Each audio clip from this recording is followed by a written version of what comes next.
Case കൊടുക്കാനാണ് പറഞ്ഞത്. അതെ, എന്നാ താൻ കേസ് കൊടു എന്നൊരു സിനിമയുണ്ട്. ആ സിനിമയുടെ കണ്ടു കാണത്തില്ല.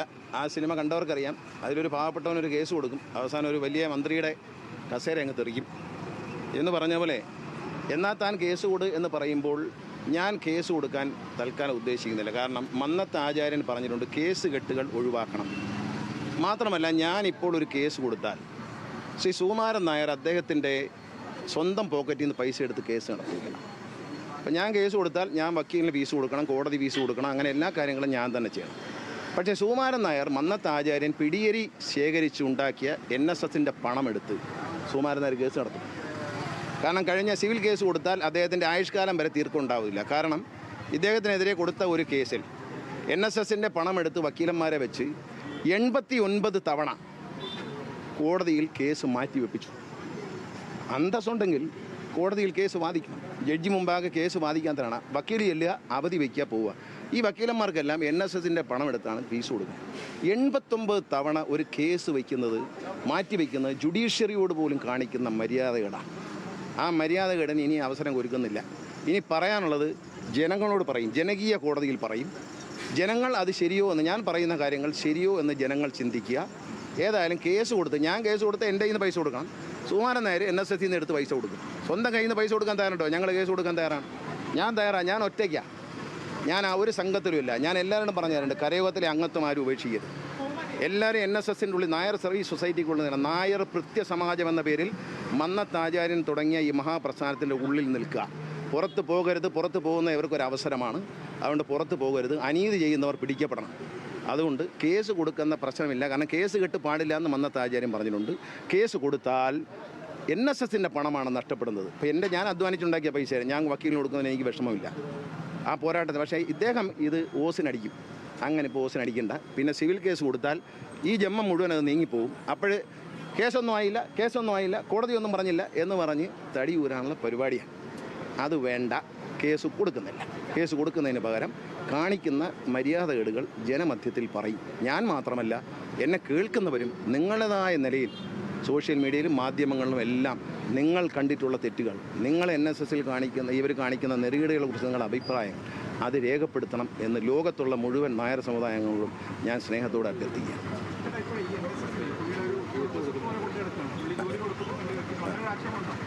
അല്ല, ഞാൻ പറഞ്ഞല്ലോ 43 പേർക്ക് ജോലി കൊടുത്തു എന്ന് ദേവദാരുവിലെ ഇത്തിൽ കണ്ണികൾ എന്ന പുസ്തകത്തിൽ പറയുന്നുണ്ട്. അത് കൃത്യമായ എവിഡൻസോടുകൂടിയാണ് പറയുന്നത്. 43 അല്ല 44 അദ്ദേഹം ഇന്നലെ നിങ്ങളോട് പറഞ്ഞത് ബന്ധുക്കൾക്ക് കൊടുക്കുന്നല്ലേ പറയുന്നത്. ഞാൻ മക്കൾക്കൊന്നും കൊടുത്തില്ല. കൊച്ചുമോന് 2 മാസം മുമ്പ് ലാബ് അസിസ്റ്റൻ്റായിട്ട് +2 ജോലി കൊടുത്തിട്ടുണ്ട്. കൊച്ചുമോന്, മകളുടെ മകന്. പിന്നെ ധനലക്ഷ്മി ബാങ്കിൽ നിന്ന് എന്തിന് പൈസ എടുത്ത് മാറ്റി, എന്തിന് തിരിച്ചിട്ടു, നമ്മൾ ചിന്തിക്കണം. അതുപോലെ തമിഴ്നാട്ടിലുണ്ടായിരുന്ന ശ്രീ അയ്യപ്പ കോളേജ്, അത് മന്നത്ത് ആചാര്യൻ്റെ ജീവചരിത്രത്തിൽ പറയുന്നു, തമിഴ്നാട്ടിൽ ശ്രീ അയ്യപ്പ എന്നൊരു കോളേജ് വാങ്ങി എന്ന അഭിമാനത്തോടെ അദ്ദേഹത്തിൻ്റെ ജീവചരിത്രത്തിൽ പറയുന്നുണ്ട്. ആ കോളേജ് എവിടെ? ആ കോളേജിൻ്റെ ഇപ്പോഴത്തെ മാനേജർ ആരാണ്? ആ കോളേജിൻ്റെ ഇപ്പോഴത്തെ ഉടമസ്ഥരാരാണ്? ആ കോളേജിൻ്റെ സ്ഥിതി എന്താണ്? അതിൻ്റെ ഉത്തരം ചോദിക്കുമ്പം കൊഞ്ഞനം കുത്തിയാൽ മതിയോ? ചോദിക്കുന്ന ചോദ്യത്തിന് ഉത്തരം പറയണം. ഞാൻ കൊണ്ടുവന്ന് കേസ് കൊടുക്കാം. ഏതൊരു പൗരനും ഇന്ത്യയിലെ കോടതി കേസ് കൊടുക്കാം. പക്ഷേ സിവിൽ കേസ് കൊടുത്താൽ വർഷങ്ങളോളം പോകും. ഇപ്പം കൊടുത്ത കേസ് ധൈര്യമുണ്ടെങ്കിൽ കോടതിയെ നേരിടണം. അല്ലാതെ 89 തവണ അവധിക്ക് ഒപ്പിച്ചേച്ച് മിടുക്കൻ ചമയൊന്നും നല്ലതല്ല. നേരിടണം. പിന്നെ നിങ്ങൾ വേറൊരു കാര്യത്തിനോട് ഉത്തരം പറയാം. എൻ്റെ അച്ഛൻ പറഞ്ഞത് NSSനോടൊപ്പം നിൽക്കണം. NSSനെ തകർക്കാൻ ശ്രമിക്കരുത്. തകരാൻ സമ്മതിക്കില്ല. സുകുമാരൻ നായർ ജനറൽ സെക്രട്ടറിയാണ്. അദ്ദേഹത്തിനോട് നിൽക്കണം. ഞാൻ നിന്നു, ഇല്ലെന്ന് പറയാം. ഞാൻ പറഞ്ഞ വാക്കുണ്ട്, ഞാൻ നിന്നു. എൻ്റെ അച്ഛൻ്റെ വാക്ക് പാലിച്ച് ഞാൻ 4 കൊല്ലമായിട്ട് നിൽക്കുകയാണ്. ഒരു രാത്രിയിൽ ഇരുട്ടത്ത് ജനാധിപത്യ മര്യാദകളെ മറികടന്നുകൊണ്ട് പത്തനാപുരം NSS യൂണിയൻ പിരിച്ചുവിടുകയാണ്. എന്ത് മാനദണ്ഡത്തിൽ? ഭൂരിപക്ഷം ഇല്ലെന്നോ? ഭൂരിപക്ഷം തെളിയിക്കുന്ന പേപ്പർ എന്തെങ്കിലും ഞാൻ കാണിച്ചല്ലോ മാധ്യമങ്ങളെ തിരുവനന്തപുരത്ത് വെച്ച് പ്രസ് അത് മാത്രമല്ല, അന്ന് ഒരാളെ കൊണ്ട് തെറ്റിദ്ധരിപ്പിച്ച് രാജിവെപ്പിച്ചു. 3 പേര് ആ തെറ്റിദ്ധരിപ്പിച്ച് രാജിവെച്ചാൽ അവിടുത്തെ ഒരു യൂണിയൻ സെക്രട്ടറി, ഒരു ഫ്രോഡുണ്ട്, അവനെ തെറ്റിദ്ധരിപ്പിച്ച് രാജിവെപ്പിച്ചു. ആ രാജിവെപ്പിച്ചപ്പോൾ അവരത് തിരിച്ചു തന്നു. ഞങ്ങൾ രാജി പിൻവലിക്കുകയാണ്, ഗണേഷ് കുമാറിന് പിന്തുണയാണ് എന്ന് പറഞ്ഞിട്ട് രാജി പിൻവലിക്കുകയാണ്. ആ പിൻവലിച്ച രാജി അങ്ങോട്ട് കൊണ്ടുവരട്ടെ അവരെന്ന് പറഞ്ഞപ്പോൾ എന്നോട് പറഞ്ഞു, വേണ്ട, സെക്രട്ടറിയുടെ കൊടുത്തയച്ചാൽ മതി. എന്നിട്ട് ഇപ്പോൾ പറയുന്നു അത് കിട്ടിയില്ല എന്ന് കള്ളം പറയുക. സത്യം പറയണം. ഒരു അന്തസ്സുള്ള പദവി ഇരിക്കുന്ന ആൾ സത്യം പറയണം, കള്ളങ്ങൾ പറയരുത്. എൻ്റെ കയ്യിൽ ഇരിപ്പുണ്ട് ആ പേപ്പറും, ആ രാജി പിൻവലിച്ച കടലാസും എൻ്റെ കയ്യിലുണ്ട്. രാജി പിൻവലിച്ച കടലാസ് എൻ്റെ അടുത്തുണ്ട്. അപ്പോൾ ചതിയാണ്. രാത്രി സന്ധ്യ കഴിയും 5 മണി കഴിയുമ്പോൾ എല്ലാവരും പോയി കഴിയുമ്പോൾ അവിടെ ഇരുന്നു കൊണ്ട് യൂണിയനുകൾ പിരിച്ചുവിടുക. എന്നാൽ താലൂക്ക് പിന്നെ എത്ര മണിക്കാണ് ഹൈറേഞ്ച് താലൂക്ക് കൂടിയും പിരിച്ചു വിട്ടെന്നറിയാം? രാത്രി 12 മണിക്കാണ്. അദ്ദേഹത്തിന് നീ 5 മണി കഴിഞ്ഞാൽ ഏത് ഓഫീസ്? അപ്പോൾ ഇതൊക്കെ പറയുമ്പോൾ കേസ് കൊടുക്കുന്നൊന്നും പറയണ്ട. കേസൊന്നും കൊടുക്കുന്നില്ല. നാട്ടുകാരെ അറിഞ്ഞാൽ മതി. ജനകീയ കോടതിയിൽ അറിഞ്ഞാൽ മതി. കേസ് കൊടുക്കുന്നില്ല. കേസ് കൊടുക്കാത്തതിൻ്റെ കാരണം ഇതാണ്.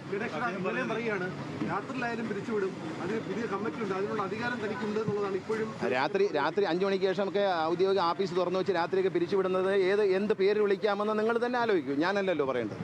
ഈ ജനാധിപത്യ രാജ്യത്ത് ഒരാൾക്ക് ഒരു ജനാധിപത്യ സംവിധാനത്തിൽ വരുന്നൊരു കമ്മിറ്റിയെ നിർദാക്ഷിണ്യം പിരിച്ചുവിടാൻ പാതിരാത്രിക്കും അധികാരമുണ്ടെന്ന് പറഞ്ഞാൽ ആ ഹുങ്കിനെയാണ് ഞങ്ങൾ ചോദ്യം ചെയ്യുന്നത്.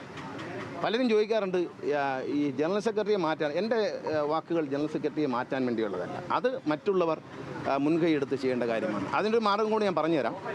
ജനറൽ സെക്രട്ടറി മാറ്റാൻ എൻ്റെ ലക്ഷ്യം എന്ന് പറയുന്നത് മന്നച്ചായാരൻ്റെ സമാധി മണ്ഡപത്തിൽ ശിവഗിരിയിൽ പ്രവേശിക്കുന്ന പോലെ, പരിമലയിൽ പ്രവേശിക്കുന്ന പോലെ ഒരു ദേവാലയ തുല്യമായി നായർ സമുദായ അംഗങ്ങൾക്ക് മന്നത്തെ ആദരിക്കുന്ന എല്ലാവർക്കും ശുദ്ധിയോടെ വൃത്തിയോടെ വന്ന് വന്ദിച്ചു പോകാൻ ഉള്ള അവസരം ഉണ്ടാകണമെന്ന് മാത്രമേ ഞാൻ പറഞ്ഞുള്ളൂ. വേറെ ഒരു ഡിമാൻഡും എനിക്കില്ല.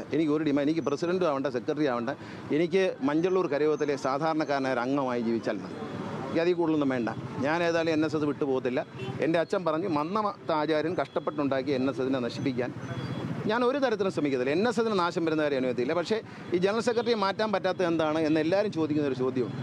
ആ ചോദ്യത്തിൻ്റെ ഉത്തരം ഞാൻ നിങ്ങൾക്ക് പറഞ്ഞുതരാം. മാറ്റാൻ പറ്റുന്ന ഒരാളല്ല, ഒരു കൂട്ടം ആളുകളുണ്ട്. ആരാന്നറിയാം?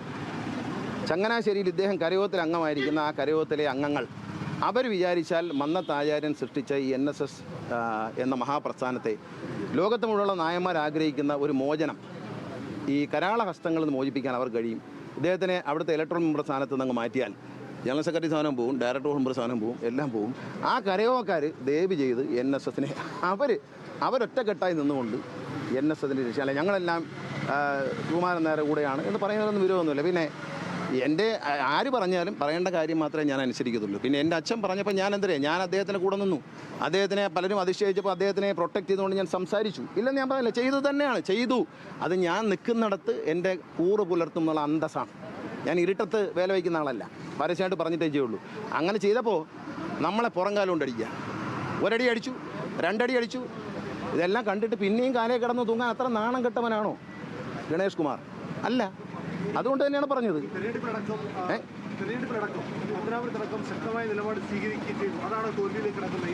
അല്ല, അതൊക്കെ നെറികെട്ട പണിയല്ലേ. ഒരു ദിവസം രാത്രി തെരഞ്ഞെടുപ്പ് നടക്കുമ്പോൾ സ്ഥാനാർത്ഥി വളരെ ബിസി ആയിരിക്കുമ്പോൾ അയാളെ താലൂക്ക് പ്രസിഡന്റ് സ്ഥാനത്ത് ആരും അറിയാതെ മാറ്റിയെന്ന് പറയുന്ന മര്യാദകേട്, അതൊരു ഗൂഢാലോചനയുണ്ട്. ഇവിടുത്തെ UDF സ്ഥാനാർത്ഥിയുമായി ചേർന്ന് സുകുമാരൻ നായർ ഗൂഢാലോചനയുണ്ട്. ഇല്ലെന്നങ്ങനെ പറയുന്നത് അത്രയ്ക്ക് മാന്യനൊന്നുമല്ല. ആര് പിടിച്ചെടുക്കാൻ പോകുന്നു? എനിക്ക് മന്നത്തിൻ്റെ സമാധി തുറന്നു കിട്ടണമെന്ന് മാത്രമേ ഉള്ളൂ, പുഷ്പാർച്ചന ചെയ്യാൻ വേണ്ടി. എനിക്കും എന്നെ പോലുള്ള സാധാരണക്കാരായ കരയോഗങ്ങളായ നായന്മാർക്കും അല്ലാത്തവർക്കും വിശ്വാസത്തോടെ ആചാര്യനെ വന്ദിക്കാനുള്ള അവസരം തുറന്നു തരണം. അത്രയും മാത്രമേ ഡിമാൻഡുള്ളൂ. ജനറൽ സെക്രട്ടറി ആയിട്ട് അവിടെ ഇരുന്നോട്ടെ. ഇരിക്കുമ്പോൾ ഇറക്കി വിടാൻ പറ്റുന്ന ആരാണെന്ന് എല്ലാവരും ചോദിക്കണം. എന്താ ഇറക്കാൻ പറ്റത്തില്ലയോ? ഇറക്കാൻ പറ്റും. ഈ ഒരു കരയോഗത്തിലെ ആളുകൾ വിചാരിച്ചാൽ, ഈ കരയോഗത്തിലുള്ള 100-200 ആളുകൾ വിചാരിച്ചാൽ, അവരൊരു നന്മ ആഗ്രഹിച്ചാൽ NSSൻ്റെ അവർ നന്മ ആഗ്രഹിച്ചാൽ ഇറക്കി വിടാം.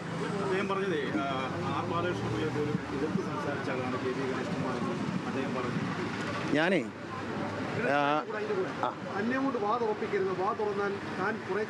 ഞാൻ എൻ്റെ വായും തുറക്കണ്ട. മകളെ പറ്റിയും മകനെ പറ്റിയൊക്കെ കുറേ സാധനങ്ങൾ എൻ്റെ ഇരിപ്പുണ്ട്. കൊച്ചുമക്കളെ പറ്റിയുണ്ട്. എന്നെ കൊണ്ടും തുറപ്പിക്കാതിരിക്കുന്നതാണ് പുള്ളിക്ക് നല്ലത്. എൻ്റെ വായെന്ന് പുള്ളി വാ തുറഞ്ഞാൽ അതിന് മറുപടി. രാഷ്ട്രീയത്തിൽ നിൽക്കുന്ന ആളാണ് ഞാൻ. ഒരാൾ വാ തുറന്നാൽ അതിന് മറുപടി പറയാൻ അറിയാത്തവൻ രാഷ്ട്രീയത്തിൽ വരരുത്. മനസ്സിലായി? ഞാനൊരു പോരാട്ടത്തിന് ഇറങ്ങിയിട്ടുണ്ടെങ്കിൽ എന്നെ സംബന്ധിച്ച് വേറെ ജനറൽ സെക്രട്ടറി കസേരയൊന്നും ഒരു പ്രശ്നമില്ല. എനിക്കിതൊന്നും വേണ്ട. എനിക്കൊരു കരയോഗം അങ്ങോട്ടിരുന്നാൽ മതി. ഒരു താലൂക്ക് യൂണിയൻ സെക്രട്ടറി 23,000 രൂപ ശമ്പളം വാങ്ങുന്നവൻ മകളെ 60 ലക്ഷം രൂപ 70 ലക്ഷം രൂപയ്ക്ക് ലണ്ടനിൽ പഠിപ്പിക്കണമെങ്കിൽ അതിനെക്കുറിച്ചൊക്കെ ഒന്ന് അന്വേഷിക്കുക. അതൊക്കെ ഒന്ന് അന്വേഷിക്കുക. പിന്നെ ഒരു കാര്യം എനിക്ക് പറയാനുള്ളൂ. പത്തനാപുരം താലൂക്കിൽ കയറി കരയോഗങ്ങൾ പിരിച്ചുവിടുക, ഇങ്ങനെയുള്ള വേലത്തരങ്ങളും കൊണ്ട് വന്നാൽ ഞാൻ ഇനിയും വാ തുറക്കേണ്ടി വരും. ഇനി തൽക്കാലം വാ തുറക്കാൻ ഉദ്ദേശിക്കുന്നില്ല. ഇന്നലെ ചോദിച്ച ചോദ്യത്തിൻ്റെ ഉത്തരം ഞാൻ നിങ്ങളത് പറഞ്ഞില്ല. നിങ്ങൾ ചോദിക്കൂ, ഞാൻ ഉത്തരം പറയാം. നിങ്ങൾ അവിടെ കിട്ട കാര്യം എന്നോട് ചോദിച്ചു, ഞാൻ അതിൻ്റെ ഉത്തരം പറഞ്ഞു. അല്ലാതെ എല്ലാ ദിവസവും രാവിലെ എണീച്ച് സുകുമാരൻ നായരെ പറയാൻ പറഞ്ഞാൽ എനിക്ക് സമയമില്ല. എനിക്ക് ഒരുപാട് ജോലിയുണ്ട്, ഒരുപാട് പണിയുള്ള ആളാണ്. ഇതിൻ്റെ കുറേ അടക്കലല്ല എൻ്റെ പണി. പിന്നെ ജനങ്ങൾ നായർ സമുദായം സംഘടിച്ച് നടത്തുന്ന എല്ലാ ഒറ്റക്കെട്ടായിട്ട് വേണം. ഒറ്റ തിരിഞ്ഞുള്ള പോരാട്ടങ്ങൾക്കൊന്നും ഞാനില്ല. എല്ലാവരും ജനകീയമായി മുന്നേറുമ്പോൾ ഞാനും നിങ്ങളിൽ ഒരാളായി കൂടെ ഉണ്ടാവും.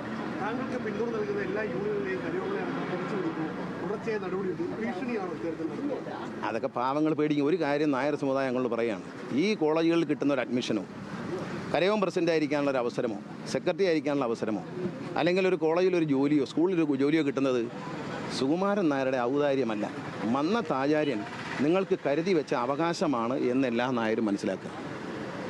മന്നത്ത് ആചാര്യൻ സമുദായ അംഗങ്ങൾക്ക് വേണ്ടി കരുതി വെച്ച അവകാശമാണ്, അല്ല ഒരാളുടെയും ഔദാര്യമല്ല. അതുകൊണ്ട് അത് ഔദാര്യമാക്കാൻ ശ്രമിക്കുമ്പോൾ അതിനെ എതിർക്കേണ്ടത് ജനകീയമായിട്ടാണ്, മാസ്സായിട്ടാണ്, ഒറ്റയ്ക്കൊറ്റയ്ക്കല്ല, പ്രസ്താവനകളിലൂടെയല്ല, ഒന്നുമല്ല. വളരെ വ്യക്തതയോടെ ഞാൻ പറയുകയാണ്, നായർ നിരാശരായി കുനിഞ്ഞു നിന്നിട്ട് കാര്യമില്ല. നായർ എന്നും പോരാളികളാണ്.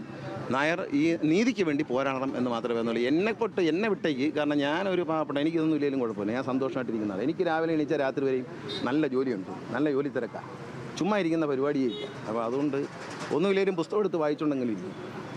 അതുകൊണ്ട് അത്തരം കാര്യങ്ങളിൽ അഭിപ്രായം പറയുന്നില്ല. അദ്ദേഹം അവിടെ തന്നെ ഇരുന്നോട്ട്. പക്ഷേ ഇറക്കി വിടാനുള്ള മാർഗ്ഗം എന്തോന്ന് പലരും ചോദിക്കുമ്പോൾ ഞാൻ മാധ്യമങ്ങളിലൂടെ ഇത് പറഞ്ഞില്ലെങ്കിൽ ആൾക്കാർക്ക് അറിഞ്ഞൂടെ എന്താ ഇറക്കി വിടാൻ പറ്റാത്ത, എന്താ ഇറക്കി വിടാൻ പറ്റാത്തതൊന്നും ഈ ഒരൊറ്റ കരയോം വിചാരിച്ചാൽ ഇറക്കി വിടാം. അതിനകത്ത് കിട്ടുന്ന എന്തെങ്കിലും കൊണ്ട് കഴിഞ്ഞുകൂടാം എന്ന് വിചാരിക്കുന്ന ആ ഒരു നായർ, എനിക്ക് കിട്ടിയത് പോയാലും ഒരു കുഴപ്പമില്ല, എൻ്റെ പ്രസ്ഥാനം നിലനിൽക്കട്ടെ എന്ന് ചിന്തിക്കുന്നവരാകണം. എല്ലാ വിപ്ലവവും തുടങ്ങുന്ന ചെറിയ തോതിലാണ്. ഈ വിപ്ലവം അങ്ങനെ തന്നെ ആകട്ടെ എന്ന് ആശംസിക്കുന്നു. ഞാൻ ഏതായാലും ഇതിനകത്ത് നേതൃത്വം എടുക്കാനും യുദ്ധം ചെയ്യാനൊന്നും വരുന്നില്ല. ഞാൻ എൻ്റെ ഉള്ള കാര്യം പറയും. ഇനി വാ തുറന്നു, കുഴപ്പമില്ല. എൻ്റെ വായിൽ വേറെ ഉണ്ട്, മകൻ്റെ കാര്യമുണ്ട്, മകളുടെ കാര്യമുണ്ട്, കൊച്ചുമക്കളുടെ കാര്യമുണ്ട്. ഇതെല്ലാം എണ്ണി വെച്ച് വിത്ത് റെക്കോർഡുണ്ട്. ധനലക്ഷ്മി ബാങ്കിൻ്റെ രേഖകൾ എൻ്റെ കയ്യിലുണ്ട്. എല്ലാം വരും വെളിയിലോട്ട്. വെറുതെ വന്ന് ഈ പത്തനാപുരം താലൂക്കിൽ വന്ന് ശല്യം ചെയ്യാതെയും പത്തനാപുരം താലൂക്കിലെ കരയോക്കാരെ ശല്യം ചെയ്യാതെയൊക്കെ ഇരിക്കുക. എന്നെ പേടിപ്പിക്കാനും ശ്രമിക്കേണ്ട, എനിക്ക് പേടിയില്ല. അതങ്ങ് കൈവച്ചിരുന്നാൽ NSSൻ്റെ ഒരു ആചാര്യനുള്ളത് മന്നത്ത് ആചാര്യനാണ്. മറ്റതൊക്കെ അതിന് പുറകെ വന്ന കഥ തുറക്കാൻ തന്നവരും കാപ്പി കഴിച്ചു കൊടുക്കാൻ തന്നവരും ഒക്കെ. അതുകൊണ്ട് എനിക്ക് പിന്നെന്താ, അതിപ്പോൾ അതിനേക്കാളും പാരമ്പര്യമുള്ള ആളുകൾ NSS ജോലി ചെയ്ത അധ്യാപകരല്ലേ, പ്രിൻസിപ്പൽമാരല്ലേ, കോളേജ് ലെക്ചർമാരല്ലേ. 64 വർഷം 6 മാലലക്ഷമുള്ള NSS താലൂക്ക് യൂണിയൻ്റെ പ്രസിഡൻ്റ് അല്ലായിരുന്നു. അത്രയും പാരമ്പര്യം എന്തായാലും ഇല്ലല്ലോ. കിടങ്ങൂർ ഗോപാലകൃഷ്ണപിള്ള സാറ് വരുന്നവരെ എവിടെയായിരുന്നു എന്ന് അന്വേഷിക്കുക, അദ്ദേഹം പോകുന്നവരെ എവിടെയായിരുന്നു എന്ന് അന്വേഷിക്കുക. ഇതൊക്കെ അറിയുന്നവരും കണ്ടവരുമാണ് കേരളത്തിലെ നായന്മാർ. ഇനി പറയുന്നു വേണ്ട, നിങ്ങൾ മാധ്യമപ്രവർത്തകർ വെറുതെ മുതിർന്ന NSSൻ്റെ വ്യക്തികളോട് നിങ്ങൾ ചോദിക്കും. ഞാൻ പാവപ്പെട്ടവനാണ്, ചെറുപ്പക്കാരനാണ്, എനിക്ക് അത്രയും ഒന്നുമില്ല. ഞാൻ കാണുമ്പം പണിക്കർ സാറിനെ തടവിലിട്ടേക്കുന്നേ കണ്ടിട്ടുണ്ട്.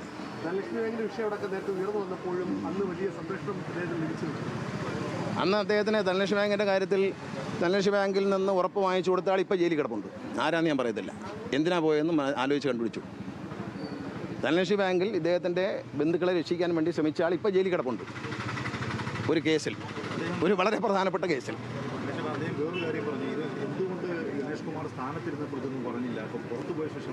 സ്ഥാനത്തിരിക്കുമ്പോഴേ മനസ്സിലാക്കാൻ നോക്കൂ. സ്ഥാനത്തിരുന്നപ്പോൾ 1-2 ചോദ്യങ്ങൾ ചോദിച്ചതുകൊണ്ടാണ് പിന്നെ വയ്ക്കാത്തത്. മനസ്സിലായില്ലേ? ചോദ്യം ചോദിക്കാൻ പാടില്ല. ഡയറക്ടർ ബോർഡ് കൂടിയാൽ ആരും മിണ്ടാൻ പാടില്ല. പരിപൂർണ്ണ നിശബ്ദത. മരണ വീട്ടിൽ പോലും ഇത്രയും നിശബ്ദതയില്ല. പോരാട്ടമൊക്കെ നടക്കും. അതൊക്കെ ഞാനല്ല തുടരുന്നത്. സാധാരണക്കാരായ നായർ സമുദായങ്ങൾ ലോകമെമ്പാടും ഈ പോരാട്ടം തുടരും. അവരിൽ ഒരാളായി ഞാനും ഉണ്ടാവും. അല്ല, ഞാൻ മുമ്പിലൊന്നും ഉണ്ടാകും. വരട്ടെ. അവസാനിക്കുന്നത് ഇതിന് നല്ലൊരു തീർപ്പ് മന്നത്ത് ആചാര്യൻ്റെ ആത്മാവ് ഉണ്ടാക്കും, ദൈവം തമ്പുരാൻ ഉണ്ടാക്കും. അപ്പോൾ ഈ യുദ്ധം നടത്തുന്നത് ഞാനല്ല, വേറെ ഒരുപാട് ആളുകൾക്ക് ലോകത്തിൻ്റെ വിവിധ ഭാഗങ്ങളിൽ ഭിന്നിച്ച് നിൽക്കുന്നവരുണ്ട്. അവരെല്ലാം ഒന്നിച്ചു വരണം. അവരെല്ലാം ഒന്നിച്ചു വന്നുകൊണ്ട് നേരിടണം. അവരിൽ ഒരാളായി ഞാനും ഉണ്ടാവും. അല്ലാതെ ഞാൻ ഈ യുദ്ധത്തിനും അത് നിങ്ങളല്ലേ തീരുമാനിക്കുന്നത്. ഞാൻ ആരുടെയും പിന്തുണ പ്രതീക്ഷിച്ചിട്ടല്ലോ. ഞാൻ UDF നിന്ന് ഇറങ്ങിയത് ഇബ്രാഹിം കുഞ്ഞിനെ അഴിമതി ചൂണ്ടിക്കാണിച്ച് UDF നിന്ന് ഇറങ്ങിയത് പിന്തുണ ആരുടെയും പ്രതീക്ഷിച്ചിട്ടാണോ? LDP കയറാൻ പറ്റുമെന്നും പറഞ്ഞാണോ? പിന്നെ MLA ആവാമെന്ന് പറഞ്ഞിട്ടാണോ? അല്ല, നിലപാടുകളുണ്ട്. ആ നിലപാടുകൾ പറയും. എന്നെപ്പറ്റി എന്ത് അനാവശ്യം പറഞ്ഞ് പ്രചരിപ്പിച്ചാലും എനിക്കൊന്നുമില്ല. ചില കാര്യങ്ങൾ കണ്ടാൽ അത് കുഴപ്പമെന്ന് പറയും. സമൂഹത്തെ ബാധിക്കുന്ന വിഷയങ്ങൾ ഞാൻ തെറ്റെന്ന് പറയും. അവരെ വ്യക്തിപരമായ കാര്യങ്ങളൊന്നും നമുക്കറിയേണ്ട കാര്യമില്ല. സമൂഹത്തെ ബാധിക്കുന്ന വിഷയങ്ങളിൽ ഇടപെടും. ബദൽ സംഘടന ഉണ്ടാവില്ല. ബദൽ സംഘടന ഉണ്ടാക്കാൻ പാടില്ല. ഒരു ബദൽ സംഘടനയോട് സഹകരിക്കാനും പാടില്ല. ഒരു നായരും NSS തന്നെ നിൽക്കണം. കരയോ അങ്ങനത്തെ ഒന്നും വെടിയരുത്. കരയോ അങ്ങനത്തെ തന്നെ നിൽക്കണം. ഒരാളും പുറത്തു പോരുത്. ഒരാളും NSSനെതിരെ നിൽക്കരുത്. NSSനെതിരെ ഒരു സമാന്തര സംഘടനയിൽ അംഗമാകരുത്. ഒന്നും ചെയ്തു വേണ്ട. തങ്കപ്പനോട് ചോദിച്ചാൽ മതി.